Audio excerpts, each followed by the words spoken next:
చట్టం చేతిలో ఉంటే ఏదైనా చేయవచ్చా? కామన్ పీపుల్స్ బాధ అర్థం చేసుకోరా?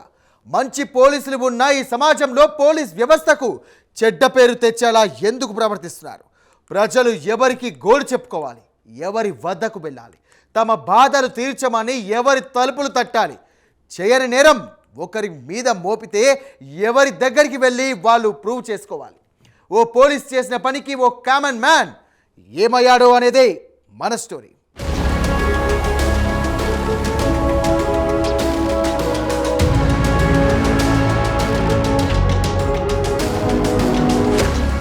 అది నెల్లూరు జిల్లా. అందులో ఒక కామన్ మ్యాన్. జీవితం గడపడం కష్టమే. ఇద్దరు ఆడపిల్లలు. అలాంటి ఒక వ్యక్తిని తీసుకొని వచ్చి నువ్వు దొంగ అంటూ ఎస్ఐ ప్రతాప్ జైల్లో వేసి కొట్టారట. స్టేషన్కు తీసుకొని వచ్చి కొట్టడం, ఊరిలో అందరు చూస్తుండగా ఆ వ్యక్తిని తీసుకొని రావడంతో చాలా బాధపడ్డాడు ఆ వ్యక్తి.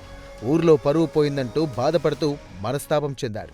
తాను ఎలాంటి దొంగతనం చేయలేదని, ఎస్ఐ వేధింపుల వల్ల తన పరువు పోయిందంటూ వీడియో చిత్రీకరించి మరీ ఆత్మహత్య యత్నం చేశాడు ఆ వ్యక్తి.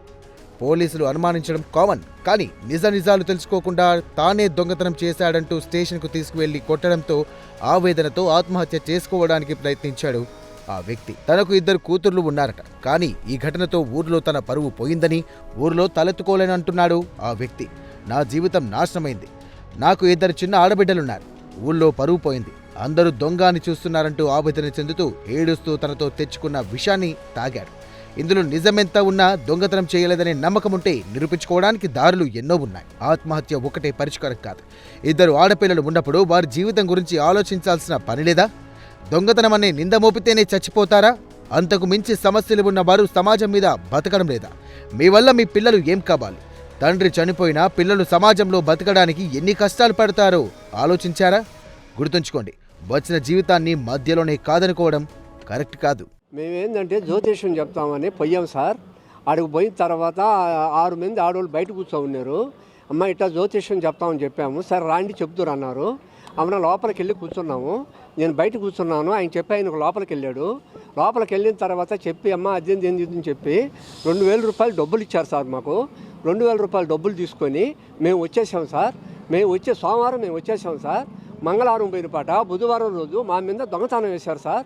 13 సవర్లు బంగారం పోయిందని. తర్వాత 50,000 రూపాయలు డబ్బులు ఎత్తుకెళ్ళారు వాళ్ళు. 2 జ్యోతిష్యం చెప్పండి మా ఇంటికి వచ్చారు. వాళ్ళు ఎత్తుకెళ్ళిపోయారని చెప్పారు సార్ వాళ్ళు. మేము ఇంటికాడ ఉండాము సార్. పోలీసు వాళ్ళు వచ్చారు. మేము పోలీసు వాళ్ళు అనుకోలేదు.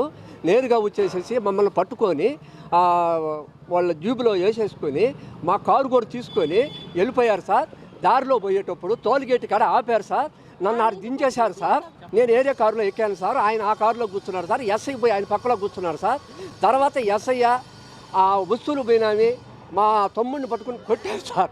వాళ్ళకి చెప్పకుండా నువ్వు దొంగతనంగా తీసుకుపోయావు. అసలు మాకు చెప్పకుండా మేమేం చేయాలి? నువ్వు దొంగలవా? నువ్వు పోలీసువా? ఎవరివి? నువ్వేం చెప్పకుండా నా భర్తను తీసుకోపోయి అట్టు ఎట్టంటే కొట్టేశారు సార్. ఆయనకి ఇచ్చి ఇదంతా పగిలిపోయినాయి సార్. ఇదిగో ఈ మెడ వాసిపోయి ఉంది. అన్నీ అసలు ఇమానకి సార్. ఆయనకి దెబ్బలంటే భయం సార్. మేము దొంగతనాలు చేసేవాళ్ళం కాదు. మా ఊరికి వచ్చేప్పుడు నేను కొనుక్కోమను.